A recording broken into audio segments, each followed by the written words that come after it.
안녕하세요. 부자부동산 이다미입니다. 한국은행이 금리를 인하를 했죠. 인하를 누구나 다 예상을 하고 있었지만 금리를 인하하면 부동산 시장에 영향을 줄 거다라는 예상 때문에 동결을 예상하는 분들도 계셨는데요. GDP 상승률보다 가계부채 중과율이 높으면 안 되는데, 즉 돈을 버는 것보다 빚이 많으면 안 된다라는 뜻이잖아요. 가계부채 증가율을 잡고 나면 금리 인하의 명분은 충분했습니다. 사실 그래서 지금 사자분기에 대출을 조이기 시작을 했고, 대출을 조인 게 지금 금방 효과가 나타나기 시작을 하죠. 은행이 사사분기에 금리를 올렸고 여러 가지 규제들을 자체적으로 진행을 하면서 당연히 대출 수요가 줄어들 수밖에 없고요. 그 대출 수요가 줄어든 걸 보고 가계부채율이 잡혔다라는 명분을 가진 겁니다. 우리가 걱정하고 있는 경기 침체, 가계부채 증가율은 금리 인하의 명분이 되었다. 사실 2024년은 은행들이 역대 최대의 마진율을 올린 해입니다. 따라서 4, 4분기 조금 쉬어가도 괜찮다라고 판단을 하고 이렇게 대출을 규제를 하고 있는 거죠. 마지막 3개월에는 대출을 원래 진행하지 않아요. 이건 부동산에서 거래를 몇 년 동안 해보신 분들은 잘 아시는 내용인데, 특히나 이번에는 정부에서 압박을 했죠. 그래서 은행들이 자체적으로 자율적으로 규제들을 했고 대출이 굉장히 어렵습니다. 사실 가산금리를 얼마 전에 또 올렸어요. 지난 분기보다 금리가 더 높아졌고 한도는 더 줄어들고, 이런 저런 규제 때문에 유주택자는 정말 대출을 하기가 어려운 상태가 됐는데요. 자, 이럴 때 우리는 어떻게 해야 되느냐. 파실 계획이 있는 분들은 잔금을 내년으로 하면 됩니다. 사실 내년 1, 4분기까지는 은행들이 눈치를 많이 볼 걸로 예상을 하고 있어요. 하지만 2025년도 은행이 영업을 해야 되기 때문에 지금처럼 계속 규제하고 담보대출을 안 할 수가 없거든요.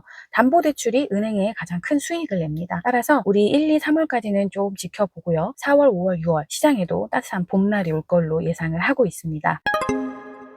최근에 거래신고가 올라온 8억 1,900만 원짜리가 있죠. 그리고 그 후에 아직 거래신고가 되지는 않았지만 84 타입을 기준으로 8억 3,400만 원, 8억 4,500만 원, 8억 5천만 원 선호도가 높은 동에서 거래가 이루어졌고요. 약간의 쇼킹한 금액이긴 한데 7억 8천 초반대에 거래가 된 게 있다고 합니다. 그리고 또 64에서도 좀 저렴한 금액이 있었는데 연말 안에 잔금을 치러야 되는 물건이어서 6억 4천에 또 거래가 된 게 있고요. 그리고 마찬가지로 큰 평수에서 10억 6,500만 원이라는 또 저렴한 금액으로 거래가 됐는데 이제 곧 거래신고 사이트를 통해서 보실 수 있는 금액들입니다.